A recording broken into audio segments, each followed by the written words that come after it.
जैसा हम पहले केसों में देखते आए थे, जैसे मिर्चपुर केस हुआ, चाहे बगाना केस हुआ, चाहे मीरका वाला केस हुआ, इस तरह के केसों में पुलिस आरोपियों के गले तक हाथ जब तक नहीं डालती है जब तक कि पीड़ित परिजन सड़कों पर ना आ जाएं। जबरदस्ती उठा के लेके गए हैं, उसके साथ लाठी डंडों और अन्य हथियारों से उसके साथ बुरी तरह मारपीट की गई है और मारपीट करके उसको एक महिला के घर के आगे फेंक के चले गए हैं। नमस्कार, मैं मनीष कुमार फिलहाल फतेहाबाद में है और यहाँ पर एक मामला है ठुइया गांव का, जो गांव के लड़के की है, जो कालू राम की है, जो गांव के 8-9 लड़कियों ने मिलकर ना जो हत्या कर दिया, दलित लड़के की जो हत्या कर दी और 3 दिन हो गया जो उनकी डेड बॉडी यहाँ पर रखी है और पुलिस ने अभी तक कोई कार्रवाई नहीं करी। पुलिस के ऊपर भी आरोप है। यहाँ पर समाज के लोग भी पहुँच रहे हैं और एडवोकेट रजत कलसन भी यहाँ पर पहुँच रहे हैं। प्रशासन ने जो अभी 3 दिन का टाइम दिया है, अगर 3 दिन के अंदर कार्रवाई हो जाए तो ठीक है, नहीं एक बड़ा जन आंदोलन यहाँ पर है जो करने का, जो ऐसी समाज का काम करेगा। तो सारी बातचीत है जो एडवोकेट रजत कलसन जी आता कराएंगे। नमस्कार जी। नमस्ते जी। रजत जी, आज आप यहाँ आए हो, क्या लगे मामला? तो पहले तो मैं यही जानना चाहूँगी, मामला आप तक ये समझाया गया है या आप तक ये पता चला है, थोड़ा सा वो बता दो।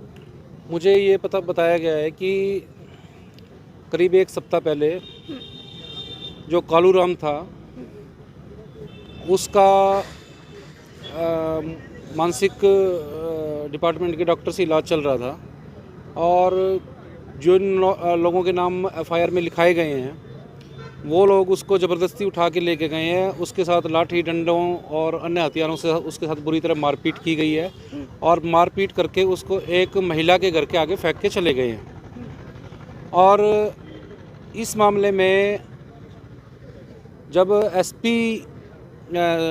एसएचओ भट्टू से बात की गई तो एसएचओ भट्टू की ऑलरेडी मामला नॉलेज में था और उसने पीड़ित परिजनों को थाने पहुंचने पे ये कहा कि किसी के घर में जाएगा तो लोग मारेंगे, ठीक मार दिया। और वहाँ पे जो महिला पुलिस अधिकारी थी, उस महिला पुलिस अधिकारी ने कहा कि इन मामलों में कुछ नहीं रखा, केस कासों में अपने समझौता कर लो।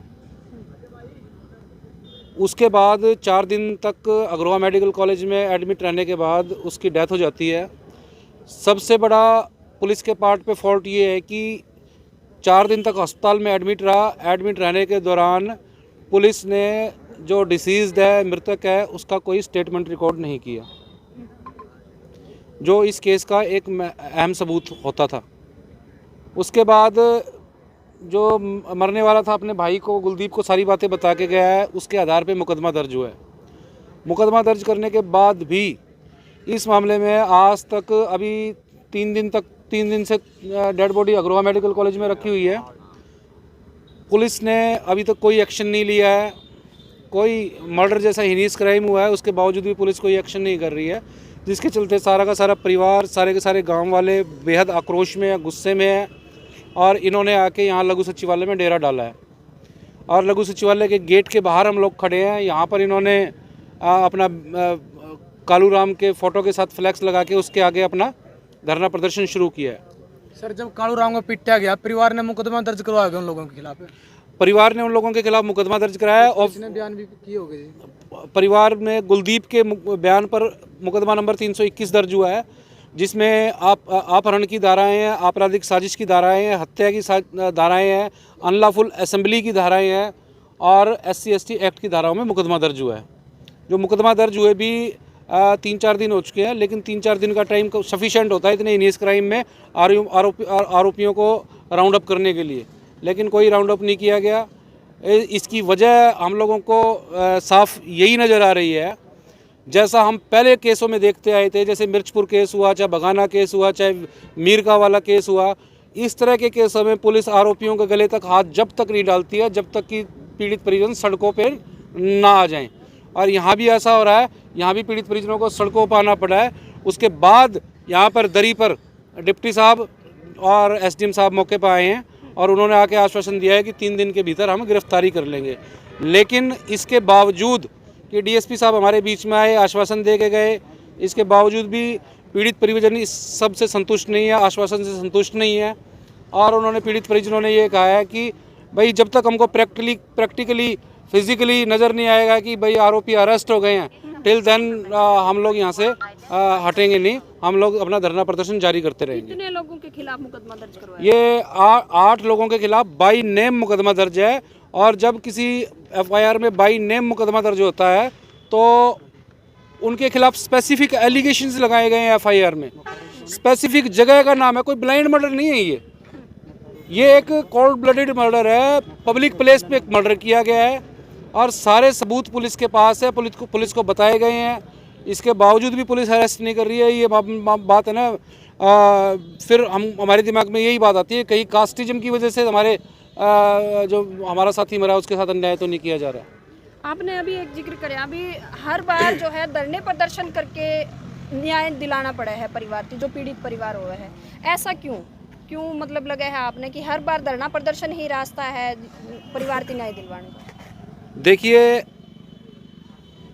जो पुलिस डिपार्टमेंट है, इन्वेस्टिगेशन का काम, अरेस्ट का काम, जुडिशल प्रोसीडिंग्स का काम सारा पुलिस डिपार्टमेंट के पास है। और पुलिस डिपार्टमेंट में जो जिम्मेदार पद हैं, जैसे थाने का एसएचओ हो गया, चौकी इंचार्ज हो गया, या एसपी का पद हो गया, डीएसपी का पद हो गया, ज़्यादातर इन पदों पर उन लोगों की भर्ती की गई है, उन लोगों की नियुक्ति की गई है। खास थानों में जो लोग अंदर से गैर अनुसूचित जाति मानसिकता के हैं, जो दलित विरोधी मानसिकता के हैं, बस वो लोग समझिए जातिवादी गुंडे हैं, केवल उनको वर्दी पहनाई गई है, अदरवाइज़ वो लोग और उन क्रिमिनल्स में कोई फ़र्क नहीं है। तो उन लोगों से आप कैसे उम्मीद कर सकते हैं कि वो एक एससी कम्युनिटी का व्यक्ति की हत्या हुई है और वो अपने जो हम जाति हैं या और वो हैं उन लोगों को कैसे अरेस्ट करेंगे? हत्या का क्या कारण मानो जो हत्या हुई है? हत्या का कारण अभी हम लोग इन्वेस्टिगेशन की कुछ कॉन्फिडेंशियल बातें हैं मीडिया के सामने उजागर नहीं करनी चाहिए। पुलिस इन्वेस्टिगेशन कर रही है, तो एक बार पुलिस को अपना स्टैंड क्लियर करने दें हम, और जो भी हमारे विटनेसेस हैं, जो भी पीड़ित परिजन हैं, अपने पुलिस के सामने स्टेटमेंट देंगे, उसके हिसाब से पुलिस इन्वेस्टिगेशन करेगी।